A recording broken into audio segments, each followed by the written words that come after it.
Alhamdulillah, wassalatu wassalamu ala rasulillah wa ala alihi wa ashabihi wa mawalah. Asyhadu an la ilaha illallah wahdahu la syarikalah wa asyhadu anna Muhammadan abduhu wa rasuluhu wa safiyyuhu wa khaliluhu addal amanah wa nasahal ummah wa jahada fi sabilihi haqqa jihadih. Ikhwafillah rahimakumullah. Para teman-teman semuanya di Maktubatullah Learning Center, untuk kali pertama di pandemi COVID ini kita mengkaji kembali insya Allah demi menjaga konsistensi dan istiqomah. Kali ini kita pergi ke Egypt. Kita melihat surah Ghafir atau surah Al-Mu'min di ayat yang ke-28 insya Allah. Satu ayat saja karena baru awal ya, ayat yang ke-28 dari surah Mu'min. Kita mulai saja. Bismillahirrahmanirrahim.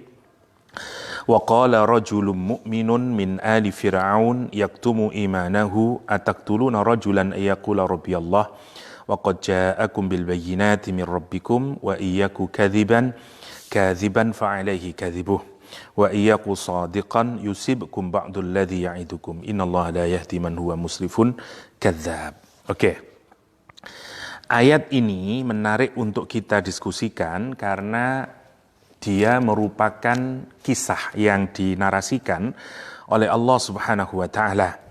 Kadang-kadang narasi itu di dalam Al-Qur'anul Karim mengambil 3 model ya. 1 qiraah, 2 tartil, 3 tilawah. Jadi cara kita membaca Al-Qur'an itu ada al-qiraah, ada at-tilawah, ada at-tartil. Kalau al-qiraah itu kalau kita membaca 1 huruf atau 1 kata sudah bisa disebut dengan qiraah, karena qiraah itu tekanannya pada membaca. Hatta kita membaca 1 huruf dari Al-Qur'an saja itu sudah masuk, kita sudah memenuhi makna qiraah. Meskipun 1 huruf, misalnya kita baca qaf, nun, toha, itu sudah qiraah. Lebih dalam dari qiraah namanya at-tartil. At-tartil adalah cara membaca dengan cara penekanan kepada makhraj dan sifat huruf serta tajwid, karena tujuan dari tartil itu adalah membaca di mana orang yang mendengar itu akan memahami bacaannya. Jadi tujuannya adalah kita membaca agar jelas, clear bacaannya dan kemudian mudah untuk difahami. Namanya at-tartil. Sebagaimana di ayat Al-Quran, warattilil Qur'ana tartila. Dan yang ketiga namanya tilawah. Tilawah itu tekanannya adalah pada 2 hal. 1, karena akar katanya adalah talayatlu, to follow, mengikuti. Yang pertama penekanannya pada orisinalitas dan ketiadaan inovasi. Jadi kalau orang menarasikan tanpa ditambahi atau dikurangi namanya tilawah. Yang kedua, tilawah itu membaca yang kemudian harus diikuti dengan amal. Nah, karena itu tugas Nabi adalah tilawah. Kita juga mestinya perlakuan kita terhadap Al-Quran tidak hanya sebatas qiraah, tapi juga tilawah. Karena itu di Al-Quran misalnya, tugas pertama Rasulullah SAW yatslu alaihim ayatihi. Rasul menarasikan, membacakan Al-Quranul Karim. Apa maksudnya? Tidak ada tambahan, tidak ada pengurangan. Sebagaimana yang dilakukan oleh para rabai Yahudi misalnya, yuharrifunal kalima amma wadi'ihi. Mereka melakukan tahrif, merubah-rubah kalamnya Allah dari tempatnya. Nabi tidak. Nabi itu orisinil, persis sama seperti yang didapatkan dari Allah Subhanahu wa taala. Namanya tilawah. Yang kedua, apa yang dibacakan Rasulullah SAW itu mesti diikuti dengan amal. Karena itu Rasulullah menjadi Al-Quran Yamshi. Kenapa? Karena tugas Nabi tilawah. Nah, kisah biasanya di Al-Quran itu juga menggunakan kata tilawah. Ya, banyak sekali nanti ayat Al-Quran itu yang menyatakan watslu alaihim naba abnai Adam misalnya. Watslu alaihim. Kenapa kisah itu tekanannya pada tilawah? Karena harapannya dari kisah itu mestinya nanti ada ibrah yang kita ambil dan kemudian nilai ibrah itu yang harapannya nanti bisa kita translate ke dalam perilaku kita. Itu tujuannya. Oke. Dan cara Allah mengemas cerita itu menarik karena nanti kita bisa melihat ada sekian banyak hikmah dari cara Allah mengungkapkan cerita. Lah, di ayat yang ke-28 dari surah Ghafir ini, kisahnya dimulai dengan kalimat yang menarik, waqala, dan berkata. Siapa yang berkata? Rajulun mu'min, seorang laki-laki. Kalau kita membaca buku sejarah, nama itu pasti menjadi sangat penting. Tidak untuk Al-Quranul Karim. Di ayat ini, laki-laki ini dibikin anonim oleh Al-Quranul Karim. Tidak ada namanya, siapa dia, tidak dijelaskan oleh Al-Quranul Karim. Nama tidak dianggap penting. Ini menjadi menarik untuk kita pikirkan yang pertama, berkenaan dengan anonim ini. Karena Al-Quran itu kadang menjelaskan nama, kadang tidak menjelaskan nama. Karena itu para ulama, mufassirin itu mencari tahu kenapa kadang Al-Quran menggunakan nama dan kadang tidak menggunakan nama. Yang pertama, kalau Al-Quran menggunakan nama, artinya pasti ada sekian banyak hikmah yang harus kita gali kenapa Al-Quran memberikan nama secara definitif. Hatta makna leksikal dari nama itu sendiri mestinya harus kita gali, karena di situ pasti ada hikmah. Misalnya Musa, dari bahasa apa dia, maknanya apa, Ibrahim misalnya. Karena pasti ada sekian banyak hikmah yang bisa kita ambil. Karena tidak hanya sekedar nama, sebagaimana Shakespeare berkata apa artinya sebuah nama. Tapi ketika Al-Quran tidak menyebutkan nama, artinya namanya dia memang tidak perlu digali. Karena tidak akan menampilkan sekian banyak ibrah. Itu yang pertama poinnya. Jadi ketika Al-Quran tidak menganggap signifikan pada nama itu artinya bukan Allah tidak menganggap signifikan orang tersebut, tapi namanya itu tidak dianggap penting oleh Al-Quranul Karim.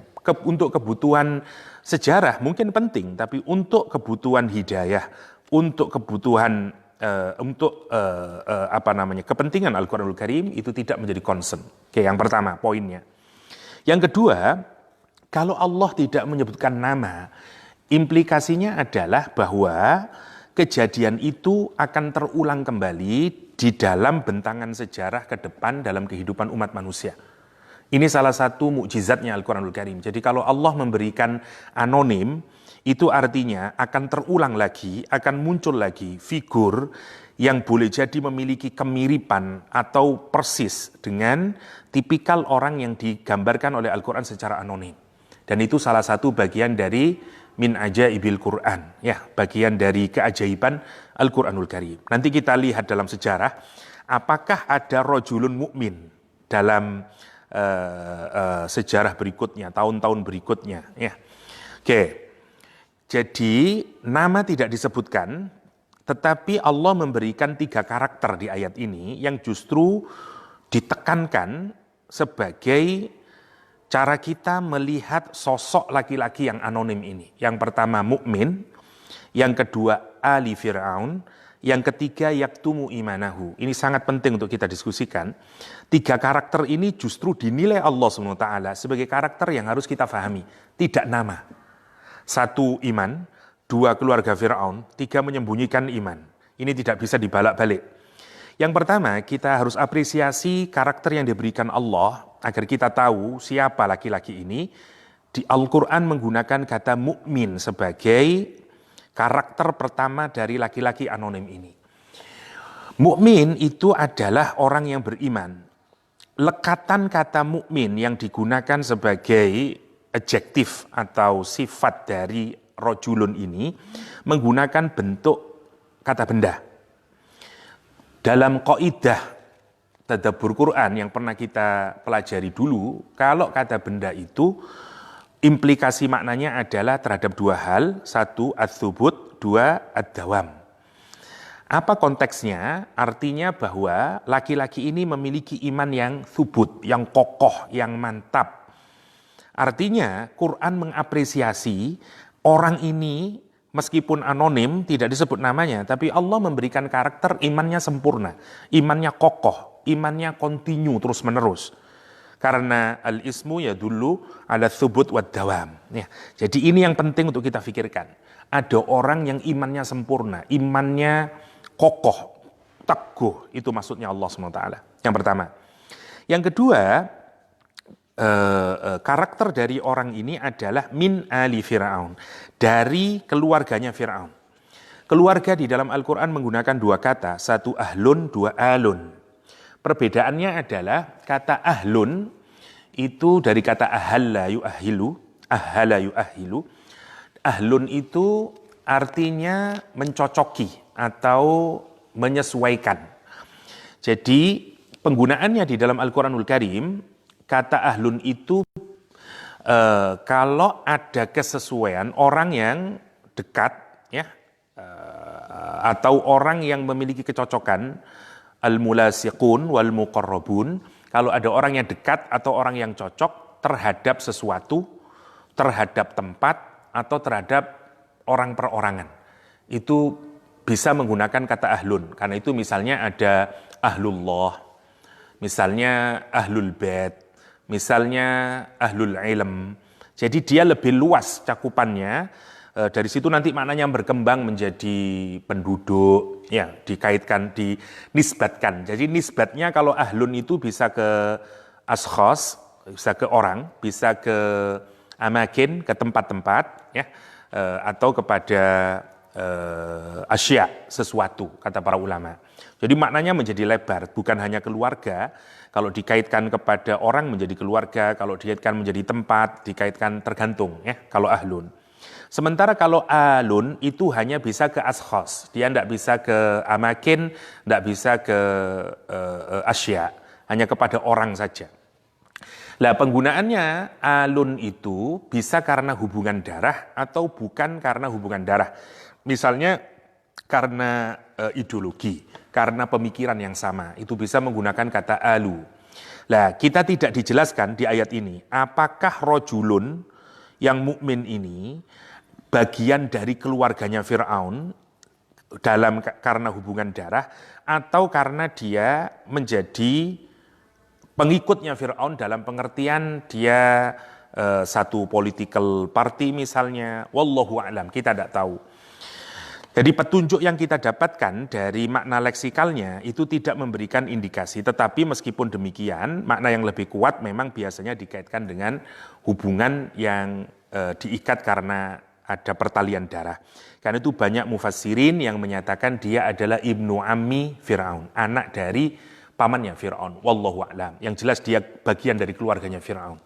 Sekarang kita lihat kenapa Allah menggunakan mukmin sebagai karakter pertama, baru kemudian alu Fir'aun. Kita tahu semuanya bahwa Mesir saat itu adalah satu imperium raksasa di mana kekufuran dan kemaksiatan atau nilai-nilai yang bertentangan dengan Islam itu menjadi senternya di sana. Dan di tengah-tengah senter itu adalah istananya Fir'aun. Sekarang bayangkan kalau kita ini hidup di tengah-tengah lingkungan atau environment yang semuanya melakukan kekufuran dan kemaksiatan, susah sekali orang memiliki karakter yang berbeda dengan apa yang ada di surroundingnya. Gini maksud saya, Indonesia saja misalnya, begitu musim sepeda pancal ya sekarang, semua orang beli sepeda pancal. Jadi kita ini makhluk sosial dan tekanan dunia sosial atau lingkungan kita itu sangat kuat membentuk diri kita. Karena itu misalnya cara bicara kita, cara semuanya, bahkan mimpi kita. Karena itu kata ilmuwan sosial, kita ini adalah tawanan dari kebudayaan kita, dari tren yang ada. Bayangkan sekarang ada orang yang hidup di pusaran kekufuran, di pusatnya kekufuran dan kemaksiatan, tapi dia tetap punya iman dan bukan iman yang biasa, iman yang sempurna, itu amat sangat menakjubkan. Ini yang menarik. Jadi itu yang mau ditekankan oleh Al-Quran. Kenapa Quran menyatakan rojulun mu'min min ali Fir'aun. Yang pertama. Yang kedua, ini juga harus kita sadari bahwa kalau kita melihat satu daerah itu penuh kemaksiatan, itu bukan berarti di sana tidak ada orang yang imannya sempurna. Kita ini sering menganggap bahwa misalnya kalau kita pergi ke Amerika Serikat, ke Rusia, ke China, kita merasa mungkin tidak ada wali Allah di sana. Tidak ada orang yang imannya mantap dan kokoh. No, kita lihat. Hatta di dalam istananya Fir'aun, Allah masih menyisakan ada orang yang imannya sempurna. Itu yang harus kita pikirkan berkenaan dengan iman ini. Jadi iman itu bisa dikultivasi dimanapun, hatta di tempat yang paling buruk sekalipun. Itu yang kedua. Poin yang ketiga yang harus kita pikirkan adalah, mestinya orang yang punya iman itu, dia harus bisa mewarnai lingkungan dan bukan diwarnai dengan lingkungan. Itu poin sentralnya. Kita ini sering melihat ada orang yang mengaku punya iman, tapi seakan-akan imannya justru tergerus oleh lingkungan yang ada, culture yang ada. Itu tidak menunjukkan kemantapan iman. Karena mestinya iman itu yang harus memberikan kontribusi positif, mekonstruk, merekonstruk, dekonstruk lingkungan yang ada. Itu maksudnya hubungan antara mukmin sama alu Fir'aun. Yang ketiga, karakternya digambarkan oleh Al-Quran, yaktumu imanahu. Dia menyembunyikan iman, kitmanul iman. Dia menyembunyikan iman. Nah, sekarang mari kita lihat. Kita ini seringkali menyangka bahwa gambaran dari iman yang kokoh dan mantap adalah tidak menyembunyikan iman. Jadi makanya ekspresinya katakanlah ISIS atau apalah FPI misalnya, seringkali dikaitkan dengan kokohnya iman, jeritan Allahu Akbar dan seterusnya. Quran memperlihatkan bahwa tidak mesti demikian. Jadi gambaran iman yang kokoh itu bukan berarti orang di semua tempat dan di semua waktu dia harus menampakkan imannya. Ini yang harus kita ambil hikmahnya. Jadi kitmanul iman, menyembunyikan iman, itu juga bagian dari kesempurnaan iman seseorang yang dibenarkan oleh Al-Quranul Karim. Makanya nanti akan ini menjadi kaidah buat kita, kapan orang boleh menyembunyikan iman. Yang dimaksud menyembunyikan iman itu gini, iman itu kan sesuatu yang abstrak, adanya di dalam hati, ya karena dia al-iqrar atau al-yaqin fil qalb, ya. Dan kemudian yang dimaksud dengan menampakkan iman itu adalah jika iman yang ada dalam hati muncul dalam dua model, satu dalam bentuk perkataan, dua dalam bentuk perbuatan. Karena implementasi iman itu ada pada ucapan dan ada pada perbuatan. Ada pada amal jawareh kita dengan lesan kita, kan gitu. Jadi kapan orang boleh menyembunyikan iman? Jika situasinya seperti rajulun mukmin ini. Jadi rajulun mukmin ini digambarkan kalau kita baca riwayatnya, dia ini lama menyembunyikan imannya. Di tempat yang penuh dengan kekufuran dan maksiat, dia jaga imannya, dan Allah mengapresiasi imannya sebagai iman yang kokoh dan sempurna, meskipun dia tidak pernah menampakkan imannya. Ucapannya tidak menunjukkan dia seorang mukmin, katakanlah. Ya, sikapnya tidak menunjukkan misalnya tidak sholat dia, tidak kelihatan di tempat umum dia sholat, dia dan seterusnya. Ini penting untuk kita pikirkan. Kenapa? Karena pilihan dari laki-laki ini untuk menyembunyikan iman adalah pilihan yang sesuai dengan Al-Quranul Karim. Yang hari ini orang menyebut sebagai bagian dari maqasidus syariah. Karena tujuan dari syariat itu selain hifdzuddin adalah hifdun nafas. Maka menyembunyikan iman di saat amat sangat membahayakan, di kondisi yang tidak memungkinkan, bahkan mengancam nyawa yang secara usul fikih kita sebut dengan mudarat, maka orang boleh menyembunyikan iman. Itu poinnya. Kenapa? Karena prinsipnya adalah darul mafasid muqaddamun atau aula ala jalbil masalih. Ya, jadi memang menghilangkan mudarat itu harus didahulukan daripada mendatangkan manfaat. Dan kalau ada ad-dharar ya, yang syadid, yang lebih kuat, itu memang bisa dikalahkan dan dihilangkan. Kita mengambil mudarat yang lebih ringan. Jadi kalau ada dua mudarat, ambil yang lebih akhafain, yang lebih ringan lagi. Jadi nanti kita akan melihat bagaimana laki-laki ini melakukan yaktumu imanahu dan dibenarkan, dikasih justifikasi oleh Al-Quranul Karim. Jadi dia tidak melanggar prinsip syariah. Karena apa? Karena tujuan syariah adalah hifdun nafas, hifdzuddin. Ini justru ini pilihan cerdas dari laki-laki ini. Ya, oke.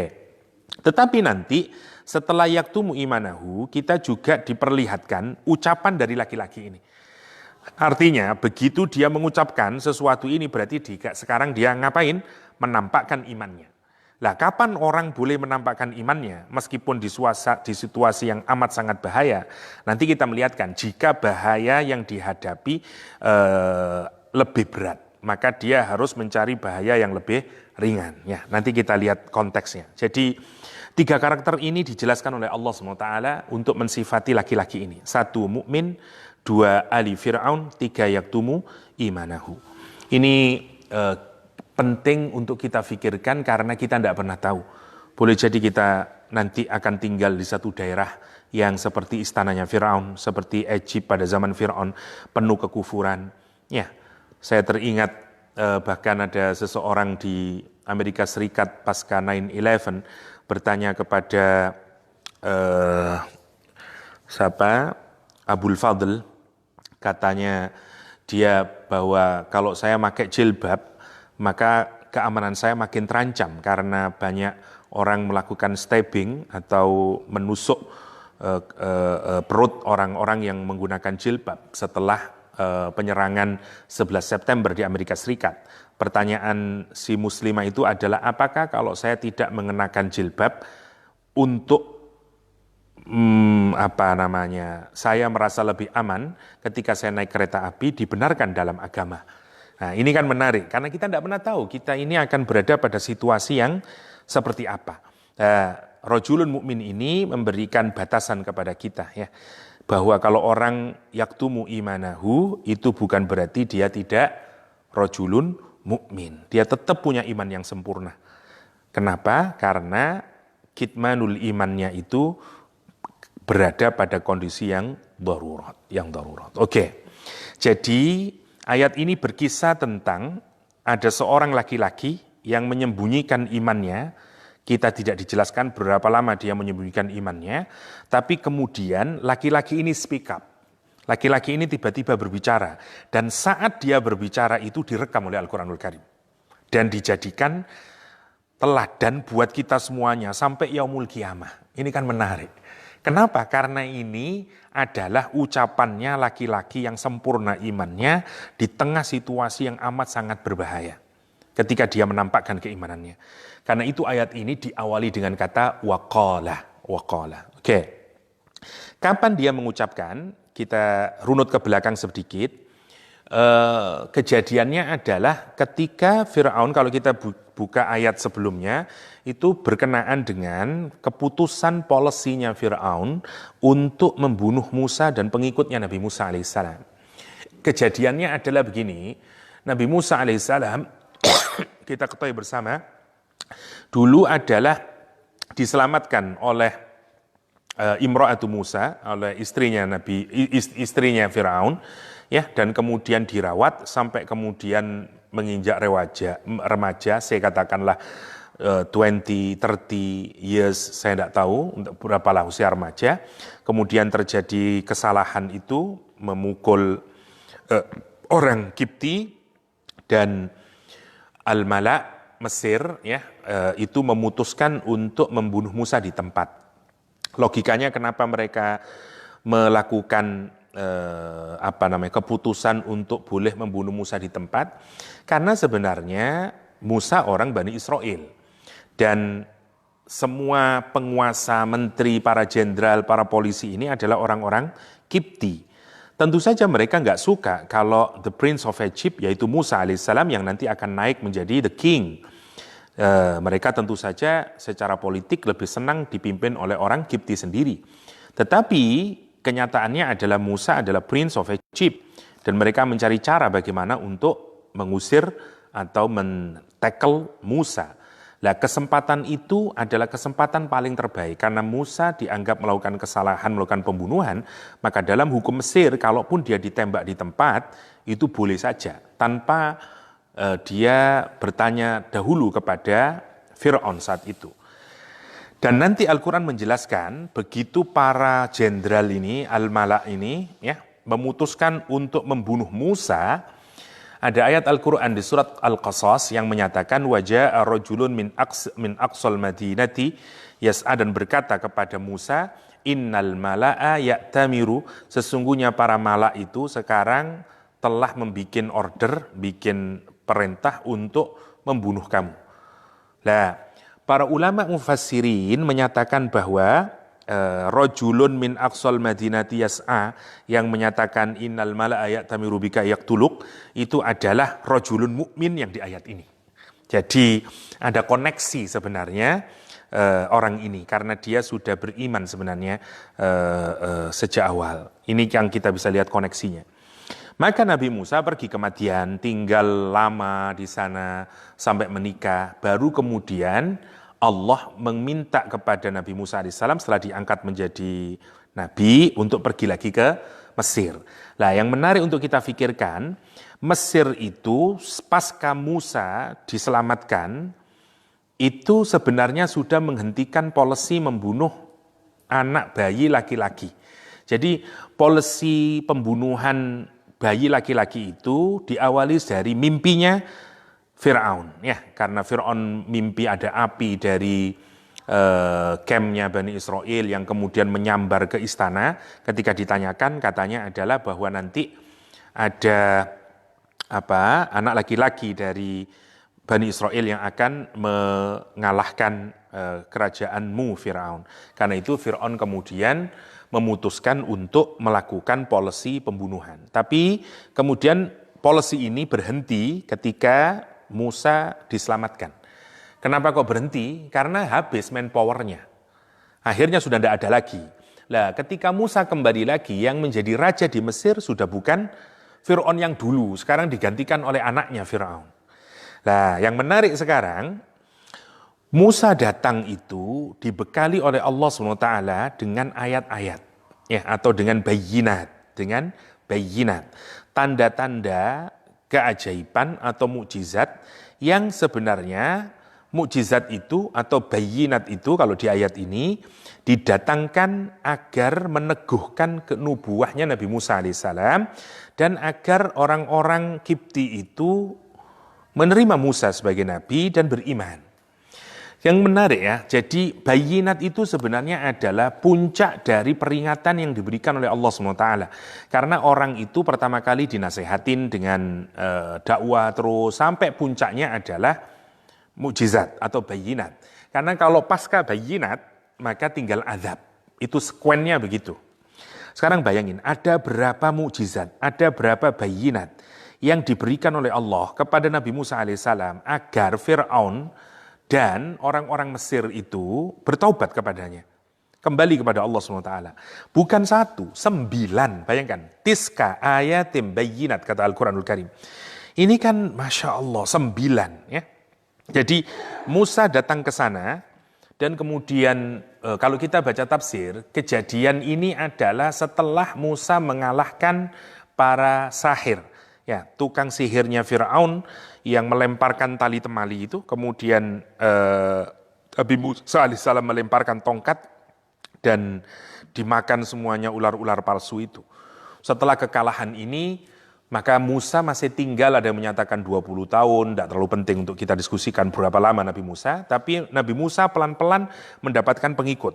Ya, makin banyak. Lah ini mengguncangkan para malak lagi. Karena Nabi Musa diberikan mukjizat oleh Allah SWT, mulai dari yang pertama tufan, ya, dari tufan. Ada hujan sangat deras, airnya memasuki semua rumah orang-orang Mesir. Dan tidak tahu gimana ceritanya, tiba-tiba ada hujan yang sampai menggenangi semua rumahnya. Mereka datang ke Musa, minta kepada Musa agar menghilangkan airnya. Musa berdoa kepada Allah SWT, harapannya ini bayinat ini mengantarkan dia untuk taubat, tapi begitu air hilang mereka tidak percaya. Ganti lagi, Allah kasih al-jarad, ya, belalang, ya.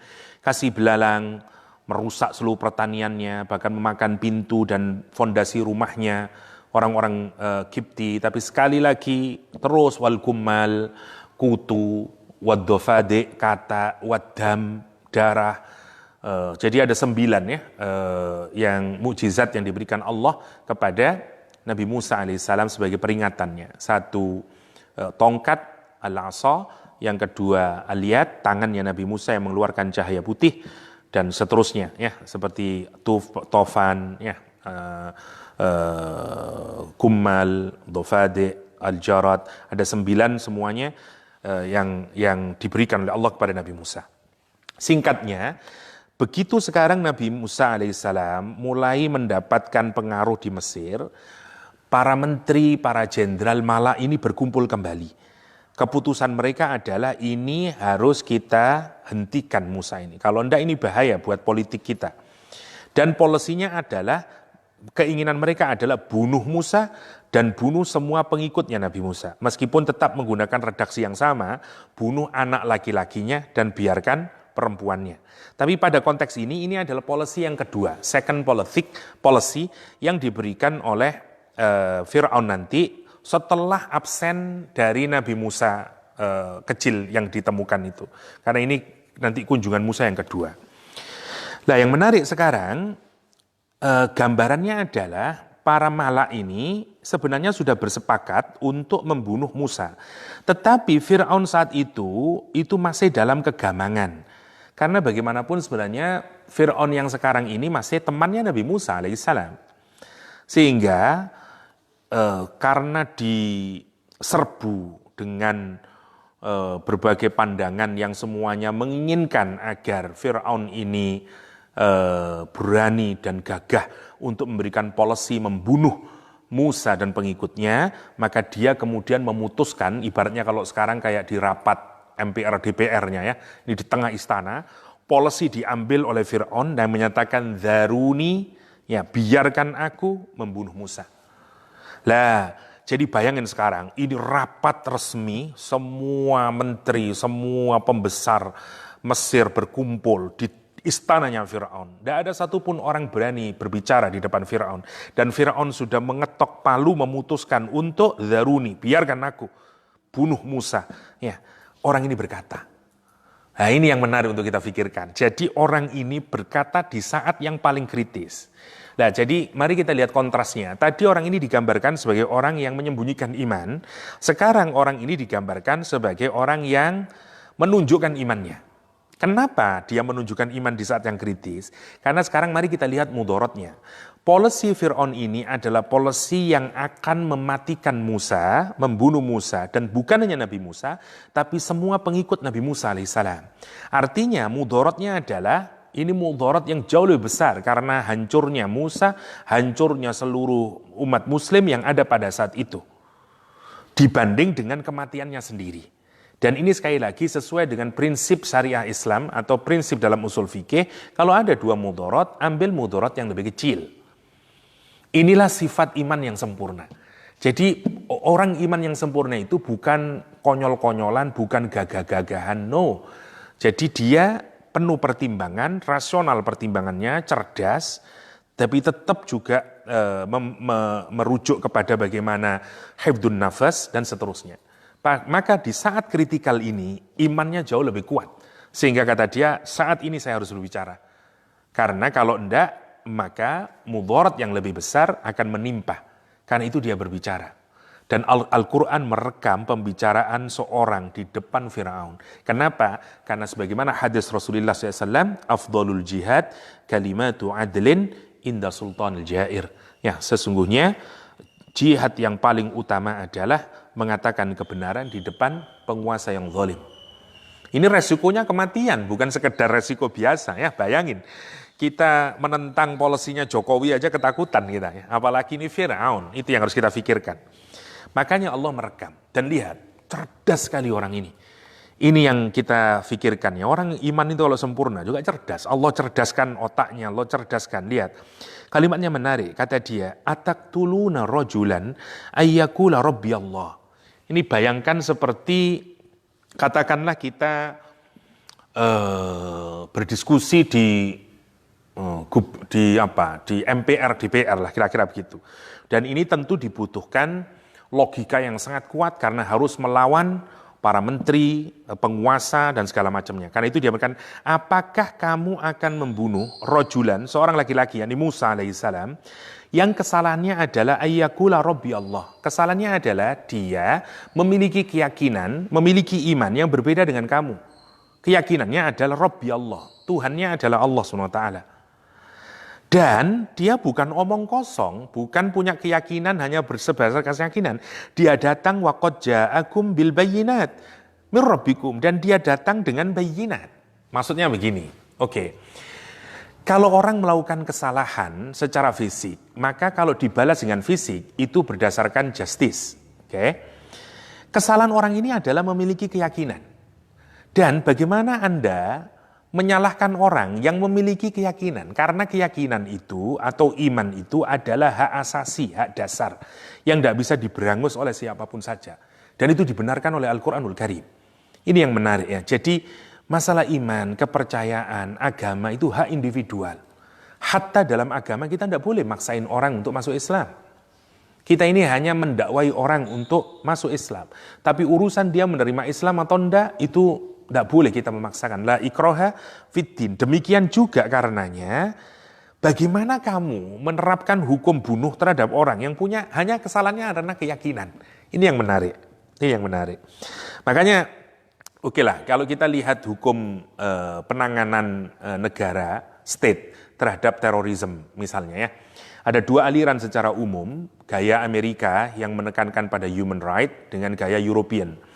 Amerika itu melihat bahwa kalau ada orang punya ideologi sesat sekalipun atau membahayakan negara sekalipun, tapi kalau hanya sebatas pemikiran, world view, sebatas cara pandang, sebatas ideologi yang tidak diimplementasikan dalam bentuk perbuatan, masih di yaktumu imanahu, maka oke-oke saja di Amerika. Karena itu Hizbut Tahrir tidak dilarang di Amerika. Hizbut Tahrir tidak dilarang di London. Hizbut Tahrir tidak dilarang di Inggris. Kenapa? Karena cara penanganannya begitu. Selama dia tidak wujud dalam bentuk gerakan yang membahayakan dan hanya sebatas ide, it's okay. Karena itu bagian dari asasi. Okay? Sementara European tidak begitu penanganannya. Ide yang negatif itu sudah bisa ditangkap dan diberangus. Kenapa? Karena ini cukup membahayakan. Jadi dia mengukur bahaya itu tidak hanya sebatas pada sikap, tapi juga pada ide.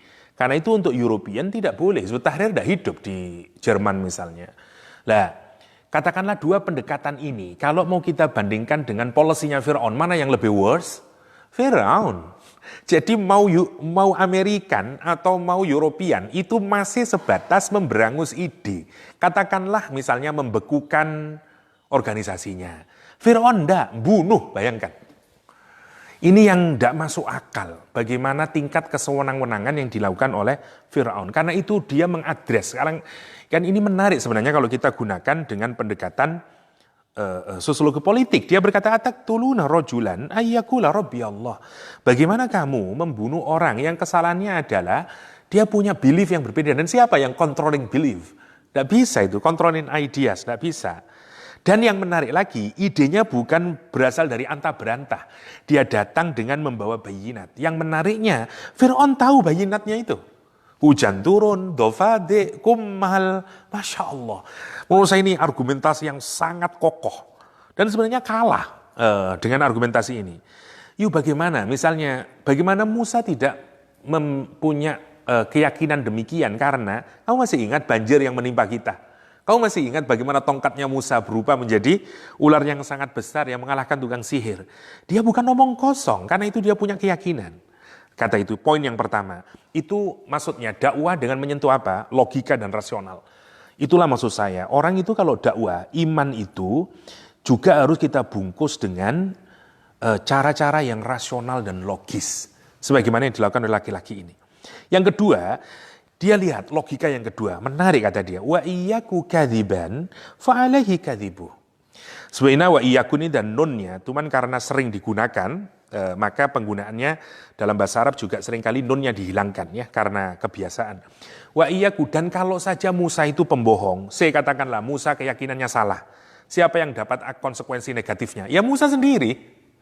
Misalnya kalau ada aliran sesat, katakanlah, kalau dia sebatas ide, kalau dia sesat, siapa yang masuk neraka? Ya dia sendiri. Artinya, kalau Musa salah, katakanlah Musa salah, maka konsekuensi negatifnya hanya Musa yang kena dan pengikutnya. Tetapi, wa iyyaku shadiqan, kalau Musa benar, maka sebenarnya ancaman yang diperingatkan Musa kepadamu pasti akan mengenaimu. Artinya, apa yang dilakukan Musa tidak ada lain kecuali positif. Masya Allah. Bagaimana kamu membalas kebaikan orang dengan tindakan yang jelek, yaitu pembunuhan. Musa kalau jelek, kalau salah Musa, yang konsekuensi negatifnya hanya ada pada Musa dan pengikutnya. Tapi kalau Musa benar, maka apa yang diperingatkan Musa sesungguhnya adalah satu sikap yang baik. Karena Musa memperingatkan, kalau ini nanti terjadi, maka kamu juga akan kena dampaknya. Karena itu, mestinya harus diapresiasi. Itu logikanya kalau orang mau berpikir. Masya Allah. Jadi Quran ini menarik menurut saya. Memang ucapannya simple, tapi sebenarnya kalau kita elaborasi lebih jauh, itu satu ucapan yang berasal dari cara berpikir yang sangat rasional, logis, punya pijakan data yang sangat kokoh, logika berpikir yang sangat runtut dan bagus sekali. Masya Allah. Dan itu mestinya ucapan orang beriman. Masya Allah ya. Karena itu pantas Al-Quran merekam ucapan orang ini. Jadi sampai di fa'alaihi kadzibuh yusibkum ba'dul ladzi ya'idukum, itu sebenarnya adalah cara dakwah dengan menggunakan pendekatan rasional logis yang disebut Al-Quran dengan al-balaa al-mubin. Yang kedua, sekarang sudah bukan logika yang disentuh, hati yang disentuh. Karena itu dakwah itu mestinya harus menyentuh dua sisi itu. Satu menyentuh sisi rasional logis, yang kedua menyentuh hati. Lihat kalimat yang berikutnya. Innallaha la yahdi man huwa musrifun kadzab. Ini sudah sentuhannya ke hati. Kata dia, sesungguhnya sungguh tanpa ragu sedikitpun Allah tidak akan memberikan hidayah bagi siapa? Musrif kadzab. Kalimatnya halus, tapi sebenarnya ini adalah pukulan telak. Kata dia, Allah tidak pernah ngasih hidayah kepada orang yang musrif. Apa musrif itu? Orang yang melakukan perbuatan israf, sewenang-wenang, bertindak melebihi batas. Siapa sebenarnya? Sebenarnya ini dia merujuk ke siapa? Ke Firaun. Yang you lakukan dengan memberikan policy, kebijakan untuk membunuh, itu adalah tindakan israf. Dan kalau kamu musrif, maka tindakanmu itu bukan hidayah dari Tuhan. Maksudnya tindakanmu itu wrong. Tapi cara dia itu yang disentuh apa? Hatinya. Yang disentuh hatinya. Yang kedua, kadzab. Kamu tidak mendasarkan pada kebenaran, tapi pada kebohongan. Ya, misalnya argumentasinya berdasarkan untuk keamanan dalam negeri, untuk dan segala macam. Tapi sebenarnya dia based on lie. Ya, kita melihat semua political tyrannya seperti George Bush dulu dan seterusnya. Polisinya hampir semua didasarkan atas based on lie. Ya, semua didasarkan atas dusta. Ya. Misalnya weapon of mass destruction, based on lie, semuanya based on lie. Sama kata dia kadzab. Jadi sebenarnya ini kan dua kalimat yang sangat keras, tapi dibungkus dengan kalimat yang sangat indah karena hendak memukul ke hati. Karena sebenarnya dia mau menyatakan you Fir'aun musrif, you Fir'aun kadzab. You Fir'aun musrif, you Fir'aun kadzab, dan karena itu kamu tidak mendapatkan hidayah dari Allah Subhanahu wa ta'ala. Satu ayat singkat tapi menurut saya ini sangat amazing, sangat baik sekali karena menunjukkan bagaimana sikap pendirian dari orang mukmin dan kapan dia harus melakukan kitmanul iman, kapan dia harus izharul iman yang digambarkan di dalam surah Ghafir ayat 28 yang terakhir, yang paling juicy menurut saya. Apa tadi di pembicaraan awal kita, bahwa kalau Allah menyatakan nama itu anonim, prediksinya adalah akan muncul di kemudian hari. Sekarang kita lihat, Imam Bukhari di Sahih Bukhari, Imam Muslim di Sahih Muslim, Tirmidzi dan Imam Hakim meriwayatkan riwayat yang menarik. Saya ringkaskan saja ya. Misalnya, pasca kematian Abu Thalib, jadi ini masih periode Mekah awal, berkumpul 3 pembesar orang Quraisy yang dipimpin oleh Uqbah bin Abi Mu'aid. Nanti dibaca di Tabari ada, di Maraghi ada. Uqbah bin Abi Mu'aid berkumpul untuk membunuh Rasulullah SAW. Rasulullah SAW hendak sholat di pelataran Ka'bah saat itu. Begitu Rasulullah masuk, dicerca dengan pertanyaan oleh Uqbah bin Abi Mu'ayt dan teman-temannya. Hei, kamu ya Muhammad yang melarang kita untuk beribadah kepada Tuhan-Tuhan kami, Latta, Manat, Hubal. Iya, kata Rasulullah SAW. Kamu ya yang mengajak untuk menyembah kepada ilahan wahida. Naam, kata Rasulullah SAW. Setelah Rasul menjawab, Rasul terus menuju Ka'bah untuk menunaikan sholat. Begitu Rasulullah sholat, bifana'il Ka'bah, Aqbala Uqbah bin Abi Mu'ayt. Datang Uqbah bin Abi Mu'ayt, fa'akhada bimangkibi Rasulullah SAW. Dia mengambil pundak Rasulullah SAW, walawa saubahu fi unukihi, dan kemudian dia mengikatkan kainnya di lehernya Rasulullah SAW, fakhonaqahu khanqan sadidan, dan kemudian menarik kain itu di lehernya Rasulullah dengan tarikan yang sangat keras. Dalam riwayat Imam Tirmidzi, sampai Rasulullah itu menjerit minta tolong. Pertanyaannya, ada orang yang menolong? Enggak ada orang yang menolong. Pertanyaan saya, kenapa? Karena orang kitmanul iman. Situasinya sebenarnya ini situasi istananya Fir'aun. Mekah saat itu persis seperti istananya Fir'aun. Orang muslim periode awal itu masih sangat sedikit. Takut orang untuk menunjukkan iman. Kenapa? Karena resikonya dibunuh. Kan itu Bilal bin Rabah, ya. Begitu ketahuan dia mukmin, apa yang dilakukan? Dibunuh, ya, ditindih batu, Ammar bin Yasir, dan seterusnya dan seterusnya. Ini kan persis situasi Firaun saat itu. Apa yang terjadi kemudian? Begitu Rasulullah menjerit, ada seseorang mendatangi Abu Bakar As-Siddiq, dan dia berkata kepada Abu Bakar, lihatlah temanmu. Abu Bakar lari menghampiri Rasulullah SAW. Apa yang dilakukan Rasulullah SAW? Fa'akhada bimangkibai, dan Rasul kemudian menarik pundaknya Uqbah bin Abi Mu'ayt, wa dafa'ahu anin Nabi, dan menjauhkan, mendorong. Ini hebatnya Abu Bakar. Padahal Abu Bakar itu slim person, dia orang kecil, dia orang yang kurus. Tapi lihat, baik, sekarang bandingkan, siapa sekarang yang rajulun mukmin min ali Fir'aun, kalau di surat Ghafir sekarang rajulun mukmin. Ya, Masya Allah, Abu Bakar As-Siddiq, dia datang menarik pundaknya Uqbah, mendorong Uqbah jauh dari Nabi, dan kemudian dalam riwayat Imam Tirmidzi memeluk Rasulullah SAW, dan dia menjerit yang paling juicy. Apa itu Abu Bakar? Abu Bakar mengucapkan kalimat yang sama persis 100% seperti yang diucapkan oleh rajulun mukmin di surat Ghafir. Ataktuluna rajulan ayyakula rabbiyallah, kata dia. Masya Allah. Apakah engkau akan membunuh seorang laki-laki yang kesalahannya hanyalah menyatakan Robnya adalah Allah? Saya baca riwayat ini, dengar saya, subhanallah, betapa hebatnya Al-Quran ketika memprediksikan rajulun dengan kalimat anonim, karena nanti memang dalam sejarah ke depan akan muncul lagi. Dan ini tidak akan berakhir, karena nanti akan ada situasi-situasi di mana ada orang mukmin yang memang harus kitmanul ilm, kitmanul iman, dan mungkin akan ada kondisi di mana orang muslim yang harus idharul iman. Ya. Seperti saya punya teman orang Birma, orang tuanya dibunuh oleh pemerintahan komunis, dan dia melarikan masuk ke hutan sampai di Malaysia dan seterusnya. Memang itu bukan berarti dia tipis iman. Kalau ada orang menyatakan, ngapain kamu takut, kan nanti masuk surga. Juga bukan gitu, karena tujuan syariah adalah hifdun nafas. Hifdun nafas. Masya Allah ya. Ali bin Abi Thalib, saya bacakan, wa akhraja Bazzar wa Abu Nu'aim fi fadailis sahabah. Dalam fadailus sahabah, Ali bin Abi Thalib menarik. Suatu hari kata Ali bin Abi Thalib bertanya, ayuhan nas, hei orang-orang. Kata dia, akhbiruni min asja'in nas. Kabarkan kepadaku siapa orang yang paling berani. Kata Ali bin Abi Thalib, qalu anta, kamu hai Ali. Kata dia, qala, kata Ali, amma inni ma baraztu, kata Ali, kalau aku ini bukan orang yang berani, karena aku ini setiap aku perang melawan seseorang, aku itu sudah bisa mengukur orang ini pasti kalah lawan saya.